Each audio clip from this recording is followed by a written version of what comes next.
అన్నీ చెప్తా అధ్యక్ష. ఎందుకు నది పడతారు అధ్యక్ష? మొత్తం కుల్లా చెప్తా, ఏం నది పడుకుంటా.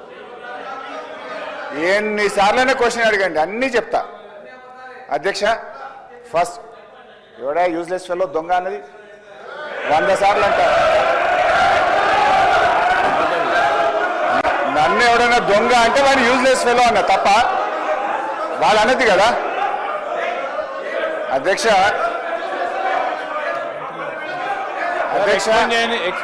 మీరే పర్మనెంట్. ఇక మీరు ఎవరు రావాలనుకున్నారు? తెలంగాణ ప్రజలు ఆశీర్వదిస్తే కాంగ్రెస్ పార్టీ వచ్చింది. అసలు వీళ్ళు ప్రభుత్వాన్ని నడపలేదు అనుకున్నారు. బ్రహ్మాండంగా ప్రభుత్వం నడిపి కాంగ్రెస్ పార్టీ ముఖ్యమంత్రి గారి నాయకత్వంలో బ్రహ్మాండంగా మంచి పనులు చేస్తుంటే జీర్ణించుకోలేక అసహనంతో ఒక సభ్యుని పట్టుకొని యూజ్లెస్ ఫెలో అని అంటున్నారంటే క్షమాపణ చెప్పాలి అధ్యక్ష, క్షమాపణ చెప్పాలి అధ్యక్ష. అది చాలా అన్యాయం. ఇది చాలా అన్యాయం.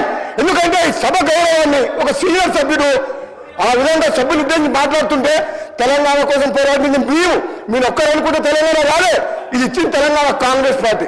ఈ తెలంగాణలో మీరు ఏం మాట్లాడినా నడుస్తుంది ఇన్ని రోజులు అనుకుంటూ ఇక మీరు ఆటలు సాగవు.